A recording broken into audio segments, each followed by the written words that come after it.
So after yesterday's snowfall, now I have started cleaning the snow.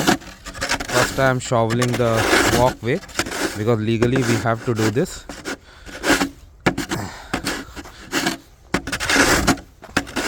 Then for the remaining layers of snow, I will pour salt so that it melts.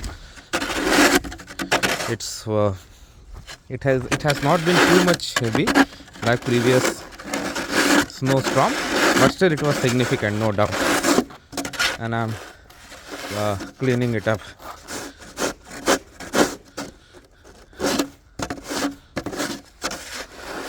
Because I have to. Hopefully this winter gets over soon and we don't have more snowfalls.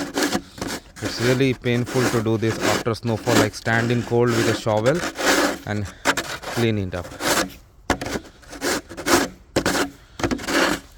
So thanks for watching.